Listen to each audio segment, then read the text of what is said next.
Hi hello friends, എല്ലാ കൂട്ടുകാർക്കും ഇന്നത്തെ എപ്പിസോഡിലേക്ക് സ്വാഗതം. അങ്ങനെ തുടങ്ങുമ്പോൾ തന്നെ കാണിക്കുന്നത് ആദി ഉറങ്ങാൻ വേണ്ടി കിടക്കുക കേട്ടോ. ഉറങ്ങാൻ കിടക്കുന്ന ആദിയുടെ മനസ്സിൽ ഫുള്ളും ചിപ്പിനെ കുറിച്ചുള്ള വിചാരങ്ങൾ മാത്രമാണ്. ചിപ്പി എന്ന് പറഞ്ഞതെല്ലാം തന്നെ ആദ്യം ഒന്നും കൂടി ആലോചിക്കുകയാണ്. ഏട്ടനോ ആ ചേട്ടനോട് ഒന്ന് സോറി പറഞ്ഞെങ്കിൽ ഈ പ്രശ്നം അവസാനിക്കും. കിരണേട്ടനും ചേട്ടനും നല്ല ഫ്രണ്ട്സ് ആവണം. ഈ ക്ലാസ്സിലെ ഈ സ്കൂളിൽ തന്നെ നമ്പർ 1 സ്റ്റുഡന്റ് ആവണം എൻ്റെ ഏട്ടൻ. എനിക്കതൊക്കെ ഏറ്റവും ഇഷ്ടം. എൻ്റെ അമ്മ പറഞ്ഞിട്ടുണ്ട്, ഒരു സോറി കൊണ്ട് പ്രശ്നങ്ങൾ തീരുമെങ്കിൽ ആ സോറി അല്ലേ പറയണ നല്ലതല്ലേ എന്നൊക്കെ ചോദിക്കാറുണ്ട്. ഞാൻ ഏട്ടന്റെ പെങ്ങളല്ലേ എന്നൊക്കെ പല കാര്യങ്ങളും പറഞ്ഞില്ലേ, അതൊക്കെ തന്നെ ആലോചിച്ചുകൊണ്ടിരിക്കുക കേട്ടോ. ആദി ആ സമയത്തൊക്കെ അവിടേക്ക് രചന വരേണ്ടത്. മോനെ ആദി എന്താ, വാ ഭക്ഷണം കഴിക്കാം. എനിക്ക് ഉറങ്ങണം. നീ ഉറങ്ങിയിട്ടൊന്നുമില്ലല്ലോ, പിന്നെ എന്താ നിനക്ക് വന്നാലേ? വാ ഭക്ഷണം കഴിക്കാം, ഭക്ഷണം കഴിച്ചിട്ട് ഉറങ്ങിയാൽ മതി. ഉറങ്ങാനുള്ള സമയം ആയിട്ടില്ലല്ലോ. ആര് പറഞ്ഞു ആയിട്ടില്ലെന്ന്? എനിക്ക് ഉറക്കം വരുന്നുണ്ട്, എനിക്ക് ഉറങ്ങണം. അല്ല, ഞാൻ വന്നപ്പോൾ മുതൽ ശ്രദ്ധിക്കുക, നീ സ്കൂളിൽ വന്നപ്പോൾ മുതൽ ആകെ ഒരു മൂഡ് ഔട്ട്. ഞാൻ പറഞ്ഞതൊന്നും നീ ശ്രദ്ധിക്കുന്നില്ല. ആകെ ഒരു ആലോചന. എന്ത് പറ്റിയിടാ? സ്കൂളിൽ എന്തെങ്കിലും പ്രശ്നമുണ്ടോ? എന്താ അങ്ങനെ എന്തെങ്കിലും പ്രശ്നം ഉണ്ടെങ്കിൽ പ്രിൻസിപ്പൾ അമ്മേനെ വിളിച്ച് പറയില്ലേ? അത് ശരിയാ, പ്രിൻസിപ്പളിനെ വിളിച്ചൊന്നുമില്ല, പിന്നെ എന്താ അമ്മക്ക്? അല്ല, ചിപ്പിനെ നീ കണ്ടോ? ചിപ്പിയായിട്ട് നീ സംസാരിക്കാറുണ്ടോ? എന്താ അവളായിട്ട് സംസാരിക്കാൻ പാടില്ലേ? അവളായിട്ട് സംസാരിക്കണം. അവളെ എത്രയും പെട്ടെന്ന് ഇങ്ങോട്ടേക്ക് കൊണ്ടുവരണം, നമ്മുടെ വീട്ടിലേക്ക് കൊണ്ടുവരണം. ഇത് നമ്മുടെ വീടാണോ അമ്മേ? നീ എന്താടാ ഇങ്ങനെയൊക്കെ പറഞ്ഞത്? ഇത് ആകാശങ്ങളുടെ വീടല്ലേ. ആകാശങ്ങൾ നമ്മുടെ ആരുമല്ല. അവളുടെ ഡാഡിയുടെ കൂടെയാ നിൽക്കണത്, സ്വന്തം വീട്ടില്. അവിടെ നിന്ന് ആരുമില്ലാത്ത വീട്ടിലേക്ക്, ഈ വീട്ടിലേക്ക് അവളെ ഞാൻ കൊണ്ടുവരണോ? മോനെ, നീ എപ്പം മുതലാ ഇങ്ങനെയൊക്കെ ചിന്തിക്കാൻ തുടങ്ങിയത്? ഞാൻ പറഞ്ഞത് സത്യമല്ലേ? അല്ലെങ്കിൽ അമ്മ പറ, ആകാശങ്ങൾ നമ്മളും തമ്മിലുള്ള ബന്ധം എന്താണ്? നീ ഇങ്ങനെയൊക്കെ പറയുന്നത് ഞാൻ ഒരിക്കലും വിചാരിക്കുന്നില്ല മോനെ. ആകാശങ്ങൾ എപ്പോഴെങ്കിലും നമ്മുടെ ഇറങ്ങിപ്പോകാൻ പറ, നമ്മൾ ഇറങ്ങിപ്പോണം. വേറൊരു ബന്ധവും നമ്മൾ തമ്മിൽ ഇല്ല അമ്മേ എന്നമ്മ ആലോചിക്കണം. ആകാശങ്ങൾ നമ്മൾ തമ്മിൽ ഒരു ബന്ധവും ഇല്ല. നീ ഇങ്ങനെയൊക്കെ ആലോചിക്കുമ്പോ അമ്മേ, അവൾ അവിടെ സുഖമായിട്ട് ജീവിക്കാണ്. എന്തിനാ അമ്മേ അവൾ ഇങ്ങോട്ടേക്ക് കൊണ്ടുവന്നിട്ട് വെറുതെ ആരുമില്ലാത്ത വീട്ടിലേക്ക് കൊണ്ടുവരണത്? അതുകൊണ്ട് എനിക്ക് ഉറങ്ങണം, അതിനെക്കുറിച്ചൊന്ന് ആലോചിക്കാൻ എനിക്ക് വയ്യ എന്ന് പറയാണ്. മോനെ, നീ ഭക്ഷണം കഴിച്ചിട്ട് വേണ്ടാന്ന് പറയില്ലേ? ഒന്ന് സമാധാനത്തോടെ ഉറങ്ങാനെങ്കിലും വിട്, അമ്മ ഒന്ന് പൊയ്ക്കേ എന്ന് പറഞ്ഞിട്ട് ആദ്യം കിടന്നുറങ്ങാണ്. അത് കേട്ടിട്ട് രചന മനസ്സ് വേദനിച്ച് റൂമിൽ നിന്ന് വാതിലടച്ചിട്ട് അപ്പുറത്തേക്ക് പോവാട്ടോ. പിന്നീട് കാണിക്കുന്ന ചിപ്പീനെയാണ്. ചിപ്പിയും ആകെ ദേഷ്യപ്പെട്ട് റൂമിലിരിക്കുകയാണ്. ഇഷിത ഒരു ഗ്ലാസ് പാലായിട്ട് അങ്ങോട്ടേക്ക് വരുന്നുണ്ട്. മോളെ, ഈ പാല് കുടിച്ച്. ഈ അമ്മയുടെ ഒരു കാര്യം, അമ്മ പാലിൽ എന്തെങ്കിലും കലക്കി കൊണ്ടുവരും, അത് കുടിച്ചില്ലെങ്കിൽ പിന്നെ അമ്മക്ക് വിഷമോ? അമ്മ ഒരു ഡോക്ടർ ആയതാ, ഏറ്റവും വലിയ കുഴപ്പമായത്. അത് കൊള്ളാലോ. ഞാൻ നിനക്ക് ആവശ്യമുള്ള സാധനങ്ങൾ മാത്രമേ തരാറുള്ളൂ. അതെനിക്കറിയാം, എന്തായാലും പാല് കൊണ്ടുവന്നതല്ലേ, താ എന്ന് പറയാണ്. അല്ല മോള് സ്കൂളിൽ പോകുമ്പോ ആദിചേട്ടനെ കാണാറുണ്ടോ? കാണാറൊക്കെ ഉണ്ട്. എന്തെങ്കിലും നിങ്ങൾ സംസാരിക്കാറുണ്ടോ? അതിനെ സംസാരിക്കാൻ നിന്ന് തന്നിട്ട് വേണ്ടേ? ഞാൻ ആർക്കെങ്കിലും സംസാരിച്ചാലോ അപ്പൊ അവിടേക്ക് പാനെത്തും. എന്നിട്ട് സംസാരിക്കുന്നവര് സൂക്ഷിച്ചങ്ങ് നോക്കും. അതാണ് ചേട്ടന്മാരുടെ കരുതൽ, കെയറിങ് എന്നൊക്കെ പറയണത്. കേട്ടോ മോളൊരു കാര്യം ചെയ്യും, നാളെ സ്കൂളിൽ പോകുമ്പോഴേ ആദിച്ചേട്ടനെ നോക്കി ഇഷാദെ ഒന്നൊന്ന് വിളിക്കാവോ? അതെന്തിനാ അങ്ങനെ വിളിക്കണത്? ആദിച്ചേട്ടന്റെ പേര് ആദിത്യൻ എന്നല്ലേ, പിന്നെ ഇതിനെ ഞാൻ ഇഷാദെ എന്ന് വിളിക്കണത്? മോളൊന്ന് വിളിക്കേ. എന്നിട്ട് പ്രതികരണം എന്താന്ന് നോക്കണം, എന്നിട്ട് അമ്മയടുത്ത് ഒന്ന് പറയണം. ശരി, അത് ഞാൻ ഏറ്റു എന്ന് പറയാണ്. അത് കേട്ടുകൊണ്ട് നമ്മുടെ മഹേഷ് അങ്ങോട്ടേക്ക് വരുന്നുണ്ട് കേട്ടോ. മഹേഷ് അവിടെ നിൽക്കുവാണ്. ആ സമയത്ത് ഇഷിത ചിപ്പിട്ട് പറഞ്ഞു, മോളെ, ആദിച്ചേട്ടൻ നല്ല കുട്ടിയാവണം. ആദിച്ചേട്ടൻ നമുക്ക് മിടുക്കനാക്കണ്ടേ? അതിന് ആദിച്ചേട്ടനെ ഇങ്ങോട്ട് കൊണ്ടുവരണം. ആദിച്ചേട്ടൻ നല്ല മിടുക്കൻ കുട്ടിയാക്കാം, നല്ല സ്വഭാവമുള്ള കുട്ടി. അത് ശരിയാ, ആദിച്ചേട്ടൻ ഇങ്ങോട്ട് വന്നതിന് ആദിച്ചേട്ടൻ നല്ല കുട്ടിയാവും. കാരണം അമ്മയുടെ കൂടെ നിന്ന് കഴിഞ്ഞാൽ ഏത് ചെയ്ത കുട്ടി നല്ല കുട്ടിയാവും. കൊള്ളാലോ നീ എന്ന് പറഞ്ഞുകൊണ്ടിരിക്കെ മഹേഷ് റൂമിലേക്ക് കയറി വരുവാണ്. ചിപ്പിക്ക് ഉറങ്ങാനായില്ലേ? ഹോംവർക്ക് ചെയ്തിട്ട് ഉറങ്ങാം. ഹോംവർക്ക് ഇന്നാളെ രാവിലെ ചെയ്താൽ മതി, പോയി കിടന്നുറങ്ങ്. ശരി, good night daddy, good night അമ്മ എന്ന് പറയാണ്. അങ്ങനെ ചിപ്പി പോകുമ്പോഴേക്കും മഹേഷ് വാതിൽ ഡോറ് ക്ലോസ് ചെയ്യാണ്. ഡോറ് ക്ലോസ് ചെയ്ത് കഴിയുമ്പോഴേക്കും ഇഷിത ചോദിക്കണ്ടേ, എന്താ കാണാതെ അയാളെ അന്വേഷിച്ച് എന്തെങ്കിലും കിട്ടിയോ വിവരം? ഇല്ല, ഒന്നും കിട്ടിയില്ല, അയാളെ കുറിച്ച് ഒരു വിവരവും ഇല്ല എന്ന് പറയണ. മനപ്പുറം മുങ്ങി നിൽക്കുന്ന ആൾക്കാരെ എവിടെ കിട്ടാനാ എന്ന് ഇഷിത എടുത്ത് പറയാണ്. അതിനുശേഷം കാണിക്കുന്നത് അഷിതേനെ ആട്ടോ. അഷിത അമ്മേ അച്ഛാന്ന് പറഞ്ഞ അകത്ത് വരുവാണ്. മോളെ കണ്ടു കുറച്ചു നാളായല്ലോ. തിരക്കല്ലേ അച്ഛാ സ്കൂളില്? അതല്ല, ഇഷിതയുടെ കാര്യം എന്തായി? ഞാൻ എല്ലാ വിവരവും അറിയുന്നുണ്ട് കേട്ടോ. കാണാതെ അയാളെ തിരിച്ചു കിട്ടിയോ അച്ഛാ? അയാളെ കുറിച്ച് ഒരു വിവരവും ഇല്ല, അതും നമ്മുടെ മോളുടെ തലയിലായിട്ടുണ്ട്. എനിക്ക് തോന്നി, ഇഷിതയുടെ എല്ലാ വിവരവും ഞാൻ അറിയാറുണ്ട്. അല്ല, ഈ കാണാതെ പോയ ആ കൈലാസ് എന്ന് പറഞ്ഞ ആള് എവിടെയെങ്കിലും മാറി നിൽക്കുന്നതായിരിക്കും അച്ഛാ. ഇങ്ങോട്ട് വരാൻ ഉളുപ്പുള്ളത് കൊണ്ട്. അയാൾക്ക് ഉളുപ്പൊന്നും ഇല്ല മോളെ. എന്നാ വല്ല ലോഡ്ജിലും പോയി നിൽക്കുന്നുണ്ടാവോ? അതിന് അവന്റെ കയ്യിൽ എവിടെയാ പൈസ മോളെ? 10 പൈസ കയ്യിലില്ല. മഹേഷിനും വിഷിതനും ഊറ്റാമണിട്ടല്ലേ മഞ്ജുമയും ഭർത്താവും കൂടി ഇങ്ങോട്ട് വന്നത്. അവസാനം എന്റെ മോളുടെ സമാധാനം അങ്ങോട്ട് കളഞ്ഞ് എന്ന് പ്രിയാമണി പറയാണ്. എന്ത് ചെയ്യാനാ, ആ സ്വപ്നവല്ലി അവളുടെ തലയിൽ ഇതും എടുത്തിടും. കൈലാസിനെ കാണാതായ കാര്യം കൂടി. എനിക്കറിയാം. എന്ത് പറയാനാ, ആ വീട്ടിൽ എന്റെ മോൾ ഒറ്റപ്പെടുക. പിന്നെ ആകെ ഒരു സമാധാനം, മഹേഷ് അവളുടെ കൂടെ തന്നെ നിൽക്കും എന്തെങ്കിലും കാര്യത്തിന്. അല്ല, എനിക്ക് തോന്നണത് വെച്ചാ അയാൾ എവിടെയെങ്കിലും മാറി നിൽക്കുന്നത് തന്നെയായിരിക്കും വെച്ചാ ഈ പ്രശ്നങ്ങൾ കുറച്ചുകൂടി കൂടാൻ വേണ്ടിയിട്ട്. അതിന് അയാൾക്ക് മാറി നിൽക്കേണ്ട കാര്യമൊക്കെ ഉണ്ടോ മോളെ? അയാൾക്ക് എന്തോരം പ്രശ്നം ഉണ്ടാക്കാൻ കഴിവുള്ള അയാള്. പിന്നെ പോലീസിനെ പിടിച്ചാൽ മാറി നിൽക്കണമെങ്കിൽ ഇങ്ങനത്തെ കേസിൽ പോയി അയാൾക്കൊന്നും രക്ഷപ്പെടാൻ പറ്റില്ലെന്നേ. അയാളെ കോടതിയിൽ എത്തിക്കഴിഞ്ഞാൽ ജാമ്യം പോലും അയാൾക്ക് കിട്ടില്ല. അത് അയാൾക്ക് നന്നായിട്ട് അറിയാം. അതുകൊണ്ട് എന്താ പറ്റിയതെന്നും എനിക്ക് മനസ്സിലാവുന്നില്ല എന്ന് മാഷ് പറയാണ്. എന്നാലും നിന്റെ അവിടുത്തെ വിശേഷം എന്താ? എന്ത് വിശേഷം വെച്ചാ നീയൊന്നും പറയില്ലല്ലോ, എല്ലാം മനസ്സിലങ്ങോട്ട് വെക്കും. ഇഷിത പിന്നെങ്കിൽ പറയുമെങ്കിലും ചെയ്യുമെന്ന് വെക്കാം. നീ അതും ഇല്ല. പിന്നെ ആകെ ഒരു സമാധാനക്കേട്, നിനക്ക് മഹേശ്വർ പോലും കൂടെ ഇല്ലല്ലോ. ഇഷിതക്ക് പിന്നെ മഹേഷ് കൂടെയെങ്കിലും ഉണ്ടെന്നുള്ള സമാധാനമുണ്ട്. നിനക്ക് അതും ഇല്ല. അമ്മേ അച്ഛ, എന്റെ കാര്യത്ത് നിങ്ങൾ വിഷമിക്കണ്ട. സൂരജുള്ള എന്റെ ലോകം അത് തന്നെയാണ് എനിക്ക് ഏറ്റവും വലുത്. പിന്നെ നിങ്ങളുടെ ഈ വീട്, അച്ഛൻ, അമ്മ, ഇഷിത, അവളുടെ കുടുംബം, അതൊക്കെ തന്നെയാ അച്ഛൻ എനിക്ക് ഏറ്റവും സന്തോഷം തരുന്ന കാര്യങ്ങൾ. അതല്ലേ സമയം കിട്ടുമ്പോഴൊക്കെ ഞാൻ ഇങ്ങോട്ട് ഓടി ഓടി വരുന്നത്. അവിടെ എനിക്ക് സമാധാനമൊന്നുമില്ല. പിന്നെ അവിടെ ആ മാധവും ഭാര്യയും വരുന്നുണ്ടെന്നാ കേട്ടത്. അവർ ലീവിന് വരുന്നതാണോ എന്ന് പ്രിയാമണി ചോദിക്കുമ്പോ, പറച്ചിൽ കേട്ട് ലീവിനൊന്നും അല്ല വരുന്നത്. പക്ഷെ എന്തോ ഒരു പ്രശ്നമുണ്ട്. മനസ്സിന് നമുക്കൊരു സമാധാനം ഇല്ല. ആകെ ടെൻഷനാണ്. വന്നു കഴിഞ്ഞാല് എന്ത് പ്രശ്നമാണെന്ന് അറിയാൻ പറ്റുള്ളൂ. ഇനി അതെന്ത് വള്ളിക്കെട്ടാണോ എന്തോ എന്ന് അശ്വത പറയുമ്പോ, ആർക്കറിയാം. എന്തായാലും എല്ലാ പ്രശ്നങ്ങളും എന്റെ മക്കളെ തലയിലാണല്ലോ ഈശ്വര വീഴുന്നത് എന്ന് മാഷ് പറയാണ്. അതൊക്കെ പോട്ടെ, നീ എന്തിനും കഴിച്ചോ? ഇല്ലല്ലോ. നീ വാ, അമ്മ ഇതിനെ കഴിക്കാനെടുക്കാം എന്ന് പറഞ്ഞിട്ട് അശ്വതനെ വിളിച്ചോണ്ട് പ്രിയാമണി അടുക്കളയിലേക്ക് പോവാട്ടോ.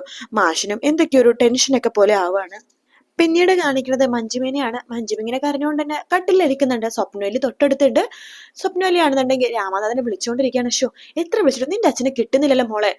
കയ്യിലുള്ള ഫോൺ എവിടെയെങ്കിലും കൊണ്ടേ കളഞ്ഞിട്ടുണ്ടാവുമായിരിക്കും. അമ്മേ, അച്ഛൻ രാമേശ്വരത്ത് പഴനിക്ക് തന്നെയാണ് പോയത്. അതെ അതെ, പഴനി അതുപോലെ തന്നെ അങ്ങനെ കുറച്ച് തീർത്ഥാടനത്തിനൊക്കെ പോയിട്ട് വേറെ സ്ഥലത്തൊക്കെ പോയെന്നാ പറഞ്ഞത്. അവിടെ കുറച്ച് ആൾക്കാരും ഉണ്ടായിരുന്നല്ലോ. ഷോ, എന്റെ ഒരു ആവശ്യത്തിന് ആരും ഇല്ലാതെ അച്ഛനുണ്ടെങ്കിൽ എന്തെങ്കിലുമൊക്കെ ഒരു സമാധാനം ഉണ്ടായേനെ. എനിക്ക് 2 ആങ്ങളമാരുണ്ട്. ഇഷിത ഒന്ന് തുമ്മിയ അവിടേക്ക് ഓടിയെത്തും വിനോദ്. ഞാൻ കരഞ്ഞാലും പിഴിഞ്ഞാലും ചത്താലും അവനൊന്നും തിരിഞ്ഞു പോലും നോക്കില്ല. ഇഷിതയുടെ സാരിത്തുമ്പില്ല നമ്മുടെ 2 ആമക്കളും. അവളൊന്ന് ചിരിച്ചാലോ കരഞ്ഞാലോ ഓടി വരാണ്ട് വിനോദ് ഉണ്ട്, മഹേഷ് ഉണ്ട്, എല്ലാവരും ഉണ്ട്. എനിക്കല്ലേ ആരും ഇല്ലാതെ, ഇത് സഹായിക്കാൻ ആരുമില്ല. ഞാനിങ്ങനെ ഇരുന്ന എന്റെ ഭർത്താവിനെ ആരും രക്ഷിക്കും. എനിക്ക് പോലീസിൽ കംപ്ലൈന്റ് കൊടുക്കണമേ. ജാമ്യത്തിൽ ഇറങ്ങിയ ഒരാളെ കാണാനില്ലെങ്കിൽ പോലീസുകാർക്ക് അത് അന്വേഷിച്ച് കണ്ടുപിടിക്കാനുള്ള ഉത്തരവാദിത്വം ഉള്ളത്. അതിനുശേഷം വക്കീലിനെ പോയി കാണണം. വക്കീല് പറഞ്ഞുതരും എവിടെയാണ് എങ്ങനെയാണ് അന്വേഷിക്കേണ്ടതെന്നുള്ള കാര്യങ്ങളൊക്കെ തന്നെ. അതുകൊണ്ട് ഞാൻ ഇന്ന് പോലീസ് സ്റ്റേഷനിൽ പോയി കംപ്ലൈന്റ് കൊടുക്കാൻ പോവാമേ. മോളെ, ചിലപ്പോ കൈലാസ് ഇവിടെ വരാനുള്ള മടി കാരണം ഇവിടെ മാറി നിൽക്കായിരിക്കും. അമ്മയും കൂടി അങ്ങനെ പറഞ്ഞു തുടങ്ങിക്കോ. എന്റെ കൈലാസേട്ടനെ കാണാതായ, എന്റെ ഭർത്താവിനെ കാണാതായിരിക്കണേ, എന്റെ കഴുത്ത് താലി കെട്ടിയ ആളെ എനിക്ക് കൈലാസേട്ടനിൽ അത് ജീവിക്കാൻ പറ്റില്ല. ഞാൻ തന്നെ ഇറങ്ങി പുറപ്പെടും. കൈലാസേട്ടന്റെ ജാമ്യത്തിൽ കിട്ടിയിട്ട് ഇത്ര നേരമായിട്ട് ഇവിടെ എത്തിയിട്ടില്ല. ഇനി ഞാൻ ഇവിടെ ഇപ്പൊ തുടങ്ങിയാലേ ഞാൻ കരയേണ്ടി വരും. അതുകൊണ്ട് ഞാൻ പോലീസ് സ്റ്റേഷനിൽ പോയിട്ട് ഒരു കംപ്ലൈന്റ് കൊടുക്കാൻ പോവാം. മോളെ, അതൊക്കെ ആലോചിച്ചിട്ട് മതി. വേണ്ട അമ്മ മാറി നിൽക്കുക എന്ന് പറഞ്ഞിട്ട് മഞ്ജുമ പോലീസ് സ്റ്റേഷനിൽ പോകാൻ വേണ്ടി ഇറങ്ങാൻ പോകുമ്പോഴേക്കും അവിടേക്ക് ഇഷിതയും മഹേഷും കൂടി വരുന്നുണ്ട് കേട്ടോ. ഇഷിതനെ കാണുന്നത് മഞ്ജുമ പറയുന്നുണ്ട്, ശത്രുക്കൾ ആരെങ്കിലും എന്റെ കൈലാസേട്ടനാ മാറ്റിയതായിരിക്കും എന്ന് പറയാണ്. അതിനുശേഷം കൈലാസിന് എവിടെയാ മോളെ ശത്രുക്കൾ എന്ന് സ്വപ്നം ചോദിക്കുമ്പോ, പിന്നെ ശത്രുക്കളില്ലേ, ഈശിത തന്നെയാ ശത്രുക്കൾ. എന്റെ കൈലാസന്റെ തട്ടിക്കൊണ്ട് പോയതായിരിക്കും ഇവള്. ഇനി ആനോ എന്ന് ഇഷിത പറയുമ്പോ, അതെ നീ തന്നെയാ എന്റെ കൈലാസന്റെ തട്ടിക്കൊണ്ട് പോയത്, നീ തന്നെയാ. ഞാൻ പോലീസ് സ്റ്റേഷനിൽ പോയി കംപ്ലൈന്റ് കൊടുക്കാൻ പോവാ. അതിൽ നിന്റെ പേര് ഞാൻ കൊടുക്കും. നിന്നെയാണ് ഞാൻ സംശയിക്കുന്നത്. ഞാൻ എഴുതും അതിൽ പരാതിയിൽ, നോക്കിക്കും നീ. അപ്പോഴേക്കും സ്വപ്നവലി പറയുന്നുണ്ട്, മോളെ നീ ഒറ്റക്ക് പോകണ്ട പോലീസ് സ്റ്റേഷനിൽ, ഞാനും വരാം നിന്റെ കൂടെ എന്ന് പറയാണ്. വാമ്മേ എന്ന് പറഞ്ഞിട്ട് അവർ വാതിൽ തുറക്കാൻ പോകുമ്പോഴേക്കും മഹേഷിന്റെ ഫോണിലേക്ക് കോള് വരുവാട്ടോ. ഹലോ, നീ എന്തായി, എന്തെങ്കിലും വിവരം അറിഞ്ഞോടാ എന്ന് ചോദിക്കുമ്പോ, അറിഞ്ഞു ചേട്ടാ. അറിഞ്ഞത് എത്രമാത്രം സത്യമാണെന്ന് എനിക്കറിയില്ല.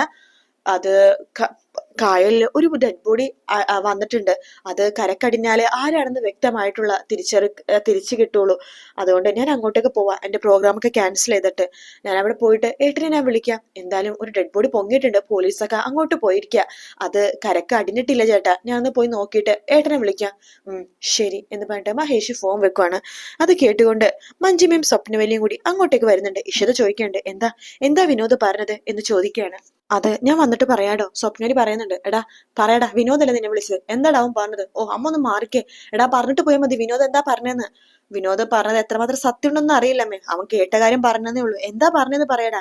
അത് കായലിലൊരു ഡെഡ് ബോഡി പൊങ്ങിയിട്ടുണ്ട്. അയ്യോ എന്റെ കൈലാസേട്ടനാണേ, കൈലാസേട്ടൻ മരിച്ചേ, കൈലാസേട്ടന്റെ കൊന്നോടി മഹാപാപി നീ. എന്റെ ചേച്ചി അത് കൈലാസാണെന്ന് ഒന്നും ഉറപ്പിച്ചിട്ടില്ല, അതിനു മുമ്പേ തുടങ്ങല്ലേ. കൈലാസേട്ടനാണെങ്കിൽ ഞങ്ങൾക്കും ചേച്ചിനെ പോലെ വിഷമമുണ്ട് എന്ന് പറയാണ്. നിനക്കോ വിഷമോ? നിങ്ങൾക്ക് വിഷമമല്ല, സന്തോഷമാണതേ. ഇവള് ആളെ വിട്ട് കൊല്ലിച്ചത് എന്റെ കൈലാസേട്ടനാ. എടി ഗുണ്ടകൾക്ക് പൈസ കൊടുത്ത് എന്റെ കൈലാസേട്ടനെ നീ കൊല്ലിപ്പിച്ചല്ലേ, നീ ഞാൻ വെറുതെ വിടില്ലടി എന്ന് പറഞ്ഞിട്ട് ഇഷിതയുടെ മുഖത്ത് അടിക്കാൻ പോകുമ്പോഴേക്കും മഹേഷ് കയ്യിലെ കയറി പിടിക്കണം മഞ്ജുമയുടെ. ചേച്ചി മര്യാദക്ക് ഇരിക്കണം, ഇഷിത അങ്ങനെ ഒന്നും ചെയ്യില്ല. പിന്നെ ഇഷിതനെ നന്നായിട്ട് ചേച്ചിനെക്കാൾ നന്നായിട്ട് എനിക്കറിയാം, മാറി നിൽക്കുക അവിടെ നിന്ന്. എടോ താനിങ്ങോട്ട് വന്നേടോ എന്ന് പറയുമ്പോ തന്നെ മഞ്ജുമ പറയണ്ട, അയ്യോ എന്റെ കൈലാസേട്ടൻ മരിച്ചു പോയേ, എന്റെ താലിച്ചയുടെ അറ്റുപോയല്ലോ, മോളെ നീ വിഷമിക്കല്ലേ, ഈശ്വരാ കൈലാസം ആവല്ലേ അത് എന്നൊക്കെ പറഞ്ഞിട്ട് സ്വപ്നവല്ലിയും കരയാണ്. എടോ തന്നോടും കൂടെ വരാനാ പറഞ്ഞത് എന്ന് പറഞ്ഞിട്ട് മഹേഷ് ഇഷിതനെയും കൂട്ടിക്കൊണ്ട് പോവാട്ടെ. ആ നീ പൊയ്ക്കോടാ, നീ അവളെയും കൂട്ടിക്കൊണ്ട് പോയിക്കോ, അവളെ എവിടെ കൊണ്ട് ഒളിപ്പിച്ചാലും കൊലപാതകിനെ ഞാൻ വെറുതെ വിടില്ലടാ എന്ന് മഞ്ജുമ പറയാണ്. അതൊന്നും മൈൻഡ് ചെയ്യാണ്ട് മഹേഷും ഇഷിതയും കൂടി പുറത്തേക്ക് പോകുന്നുണ്ട് കേട്ടോ. അതിനുശേഷം കാണിക്കണത് ആകാശിന്റെ വീടാണ്. ആകാശ് ഫോണിൽ സംസാരിച്ചുകൊണ്ടിരിക്കുകയാണ്. ആ സേവ്യറച്ചായ, എന്നാലും കുറച്ച് നല്ല ആൾക്കാരെ വെക്കായിരുന്നു ആ കാര്യത്തിന് വേണ്ടിയിട്ട്. അതെ സേവ്യറച്ചായ, ഓ എനിക്ക് നല്ല വിശ്വാസമാണ്. സേവ്യരച്ചൻ പറഞ്ഞതുപോലെ ചെയ്യുമല്ലോ. അതെ അതെ, ഓക്കെ സേവ്യറച്ചായ എന്നൊക്കെ പറഞ്ഞത് കേട്ടുകൊണ്ട് ആ രചന അങ്ങോട്ടേക്ക് വരുന്നുണ്ട്. ആരാ ഈ സേവ്യർ അച്ഛൻ? ആദ്യമായിട്ടാണല്ലോ ആ പേര് കേൾക്കണത്. ഓ അതോ, നല്ല പിടിപാടുള്ള, രാഷ്ട്രീയത്തിൽ മാത്രല്ല സമൂഹത്തിൽ നല്ല പിടിപാടുള്ള ഒരാളാണ്. അത് മാത്രം നീ അറിഞ്ഞാൽ മതി. അല്ല ഞാനൊരു വിവരം അറിഞ്ഞായിരുന്നു. എന്താ? അല്ല കൈലാസിനെ ആരും ഇന്നലെ ജാമ്യത്തിൽ ഇറക്കിയെന്നും അയാളിപ്പൊ കാണാനില്ലെന്നൊക്കെ കേട്ടു. ആകാശ് സത്യം പറ, ആകാശാണോ അയാൾ ജാമ്യത്തിൽ എടുത്തത്? ആകാശ് അയാൾ ഒളിപ്പിച്ചു വെച്ചിരിക്കുകയാണോ? അയ്യേ എനിക്കതിന്റെ ആവശ്യം എന്താണോ? എനിക്കതിനൊരു ആവശ്യവും ഞാനിത് വിശ്വസിക്കില്ല. തന്നെ വിശ്വസിപ്പിക്കേണ്ട കാര്യം എനിക്കില്ല. നോക്ക്, അയാളെ കൊണ്ട് അവിടെ ഒരു ആവശ്യമില്ല. ചിലപ്പോ അയാൾ മുങ്ങിയതായിരിക്കാം. കാരണം എന്ന് പറഞ്ഞാൽ ഇനി ഇഷിതര അവിടെ എങ്ങനെ കയറി പോകും? ഇഷിതര മുഖത്ത് എങ്ങനെ നോക്കും? അവളെയാണല്ലോ കയറി പിടിക്കാൻ വേണ്ടി പോയത്. ആ പശ്ചാത്താപം കാരണം അയാൾ ചിലപ്പോ എവിടെയെങ്കിലും ഇറങ്ങിപ്പോയതായിരിക്കാം. ആകാശ് സത്യം പറ, അയാളെ ജാമ്യത്തിലെടുത്ത് നമ്മുടെ കൂടെ അല്ലേ നിർത്തേണ്ടത്? എന്തിന്? അല്ല അവിടെ ഇഷിതക്കും മഹേഷ് വരെ നമുക്കൊരു പോരാളി ആവുമായിരുന്നല്ലോ. അവിടേക്ക് കൈലാസിന് ഒരു റീ എൻട്രി ഇനി ഇല്ലടോ. അത് മനസ്സിലാക്കിയിട്ടാ അവർ ഞാൻ വെറുതെ വിട്ടത് എന്ന് പറയണം. ഇപ്പോ വേറൊരു കാര്യം കൂടി അറിഞ്ഞിട്ടുണ്ട്. അതെന്താ ആകാശ്? അതോ നമ്മുടെ കായലില്ലേ, ആ ഒഴിഞ്ഞ കായല്, പുഞ്ചത്തണ്ണി കായല്, അവിടെ ഒരു ഡെഡ് ബോഡി വന്നിട്ടുണ്ട്. കമഴ്ന്ന് കിടക്കുന്ന രീതിയിലാണ്. മുഖം വ്യക്തമല്ല. പോലീസുകാരൊക്കെ അങ്ങോട്ട് പോയിരിക്കുകയാണ്. കൈലാസിന്റെ ആണോ എന്നൊരു സംശയമുണ്ട്.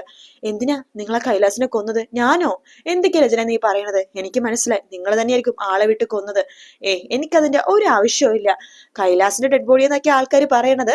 ഇനി മനസ്സിലെ വിഷമം കാരണം ആത്മഹത്യ ചെയ്തതൊന്നും പറയാൻ പറ്റില്ലല്ലോ. എന്തായാലും ബോഡി ഒന്ന് ഐഡന്റിഫൈ ചെയ്യട്ടെ, എന്നിട്ട് അറിയാൻ കാര്യങ്ങൾ. അപ്പോഴേക്കും ആകാശിന് ഒരു ഫോൺ വരുവാണ്. ആകാശ്, ഹലോ, ഒരു സെക്കൻഡ് രചന എന്ന് പറഞ്ഞിട്ട് പുറത്തു പോയി സംസാരിക്കാട്ടോ. രചനക്ക് പല സംശയങ്ങളും തോന്നുന്നുണ്ട്. വിനോദ് ഇഷിതയുടെ മഹേഷിന്റെ അടുത്തേക്ക് വരുവാട്ടോ. വിനോദിനോട് ഭയങ്കരമായിട്ട് കാര്യമായിട്ട് ചോദിക്കേണ്ട ഇഷിതയെ മഹേഷും എന്തായി എന്ന് ചോദിക്കുകയാണ്. അത് നിങ്ങളിങ്ങനെ ടെൻഷൻ അടിക്കണ്ട, പേടിക്കാനൊന്നുമില്ല. അത് കൈലാസ് അളിയന്റെ ഡെഡ് ബോഡി അല്ല, മൊബൈൽ ഷോപ്പ് ഉടമ, സിറ്റി തന്നെയുള്ള ഒരു മൊബൈൽ ഷോപ്പ് ഉടമയുടെ ഡെഡ് ബോഡിയാണത്. പിന്നെന്താ കൈലാസിന്റെ ഡെഡ് ബോഡിയാണെന്ന് എല്ലാവരും പറഞ്ഞത്? അതോ കൈലാസ് ഏട്ടന്റെ ഏകദേശം രൂപവും സാദൃശ്യമൊക്കെ ആൾക്കുണ്ട്. ആ താടി മീശയൊക്കെ ഉണ്ടാ കൈലാസ് ഏട്ടനാണെന്ന് തോന്നുള്ളൂ, ഞാൻ കണ്ടതാണല്ലോ. അപ്പോ കൈലാസ് ഏട്ടൻ ഇപ്പോഴും ഒളിവിലാണ്. അയാൾ ഇപ്പോഴും അണ്ടർഗ്രൗണ്ടിലാണ്, എവിടെയാണോ എന്തോ എന്ന് പറയുമ്പോഴേക്കും വിശുദ്ധ പറയുന്നുണ്ട്. അയാൾ എങ്ങനെ എനിക്ക് കണ്ടുപിടിച്ചേ പറ്റൂ, എങ്കിലേ എനിക്ക് സമാധാനം ഉണ്ടാവുള്ളൂ. എനിക്കറിയാം ഏടത്തി, ഈ കേസിൽ ഏറ്റവും കൂടുതൽ ക്രൂശിക്കപ്പെടുന്നത് ഏടത്തിയാണെന്ന്. നമുക്ക് എന്ത് വില കൊടുത്തിട്ടും അയാളെ കണ്ടുപിടിക്കാന്നേ കൈലാസ് അളിയനെ എന്ന് പറയാണ്. ഇഷിത ആകെ ടെൻഷനായിട്ട് നിൽക്കുന്ന ഭാഗത്തോട് കൂടിയിട്ടാട്ടോ എപ്പിസോഡ് തീരുന്നത്. ഇനി തിങ്കളാഴ്ച പ്രൊമോയില് കാണിക്കുന്നത് കൈലാസ് ഒരു സ്വാമി വേഷത്തില് മഹേഷിന്റെ ഫ്ലാറ്റിലേക്ക് വന്നിരിക്കാട്ടോ. പക്ഷെ അതിനു മുമ്പ് ഇഷിതനെ പിടിച്ച് തള്ളണൊക്കെ ഉണ്ട്. മഞ്ജുമ, നീ ഞാൻ എന്റെ ഭർത്താവിനെ കൊന്നു കളഞ്ഞത് പിടിച്ച് തള്ളുമ്പോഴാണ് ഇഷിത കൈലാസിന്റെ കാലിൽ പോയി വീഴുന്നത്. നോക്കുമ്പോ കാവടിയൊക്കെ എടുത്ത് ശൂലമൊക്കെ ചുറ്റി കുത്തിയിട്ട് അവിടെ നിൽക്കാണ് കൈലാസ്. എല്ലാ തെറ്റുകൾക്കും മാപ്പ് പറഞ്ഞ് കൈലാസ് സ്വാമിയായിട്ട് തുടരാൻ വേണ്ടി തീരുമാനിച്ചിരിക്കാട്ടോ. ആ സമയത്ത് ഇഷിത പറയുന്നുണ്ട്, ഇനി സ്വാമിയുടെ പല പല ലീലാവിലാസങ്ങളും കാണേണ്ടി വരും എന്ന് പറയാണ്. സ്വാമിയാണെങ്കിലും കൈലാസിന്റെ നോട്ടം ഫുള്ളും ഇഷിതയിലാണ് കേട്ടോ. അപ്പൊ ആ ഭാഗമാണ് പ്രൊമോയിൽ കാണിച്ചത്. വീഡിയോ ഇഷ്ടപ്പെടുകയാണെങ്കിൽ ലൈക്ക് ചെയ്യാനും സബ്സ്ക്രൈബ് ചെയ്യാനും കമന്റ് ചെയ്യാനും മറക്കല്ലേ. മറ്റൊരു വീഡിയോ കാണാം. Bye bye.